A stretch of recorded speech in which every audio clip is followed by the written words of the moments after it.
Hello friends, welcome to my YouTube channel.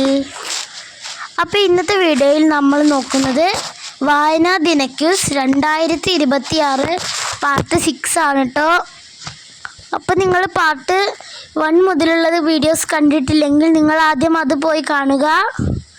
അപ്പോൾ നിങ്ങൾ ആദ്യമായിട്ടാണ് എൻ്റെ ചാനൽ കാണുന്നതെങ്കിൽ ലൈക്ക് ചെയ്യുക, സബ്സ്ക്രൈബ് ചെയ്യുക, പിന്നെ നിങ്ങളുടെ ഫ്രണ്ട്സിനൊക്കെ ഷെയർ ചെയ്ത് കൊടുക്കുക. അപ്പോൾ നമുക്ക് കുറച്ച് ചോദ്യങ്ങൾ പരിചയപ്പെടാം. കേന്ദ്ര സാഹിത്യ അക്കാദമി അവാർഡ് നേടിയ ആദ്യ മലയാളി വനിത ആരാണ്? ഉത്തരം ബാലാമണി അമ്മ. ആരുടെ ചരമദിനമാണ് വായനാ ദിനമായി ആചരിക്കുന്നത്? ഉത്തരം PN പണിക്കർ. അൽ അമീൻ പത്രത്തിൻ്റെ പത്രാധിപൻ ആരാണ്? ഉത്തരം മുഹമ്മദ് അബ്ദുറഹ്മാൻ.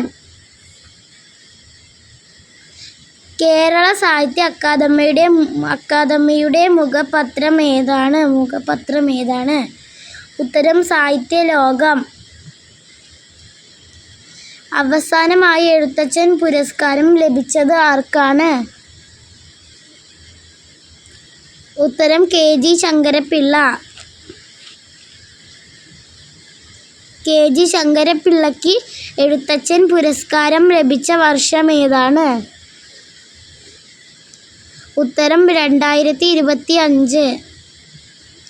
വെളിച്ചം ദുഃഖമാണുണ്ണി, തമസ്സല്ലോ സുഖപ്രദം. ഇത് ആരുടെ വരികളാണ്? ഉത്തരം അക്കിത്തം അച്യുതൻ നമ്പൂതിരി. ലോകത്തിലെ പ്രാചീന സാഹിത്യം എന്നറിയപ്പെടുന്നത് ഗ്രീക്ക് സാഹിത്യം. ഗ്രന്ഥശാല സംഘത്തിൻ്റെ ആദ്യ പേര് എന്തായിരുന്നു?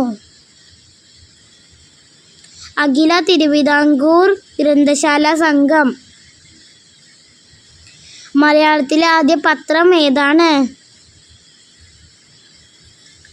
ഉത്തരം രാജ്യസമാചാരം. ലോകത്തിലെ ആദ്യ ശാസ്ത്ര നോവൽ ഏതാണ്? ഉത്തരം പൃഥ്വിരാജ്. കേരള പാണിനി എന്നറിയപ്പെടുന്നതാരാണ്? AR രാജരാജവർമ്മ. ആധുനിക കവിത്രയങ്ങൾ ആരെല്ലാമാണ്? ഉത്തരം 1 കുമാരനാശാൻ, 2 ഉള്ളൂർ S പരമേശ്വര അയ്യർ, 3 വള്ളത്തോൾ നാരായണ മേനോൻ. കേരള വാൽമീകി എന്നറിയപ്പെടുന്നത് ആരാണ്? ഉത്തരം വള്ളത്തോൾ നാരായണ മേനോൻ.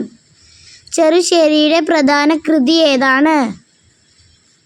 ഉത്തരം കൃഷ്ണഗാഥ. യുനെസ്കോയുടെ സാഹിത്യ പത്മകര പദവി ലഭിച്ച ഇന്ത്യൻ നഗരം ഏതാണ്?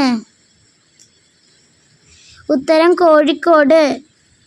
അപ്പോൾ ഫ്രണ്ട്സ്, നമ്മുടെ വായനാ ദിന ക്വിസ് പാർട്ട് 6ൽ നമ്മൾ കുറച്ച് ചോദ്യങ്ങളാണ് പരിചയപ്പെട്ടിട്ടുള്ളത്.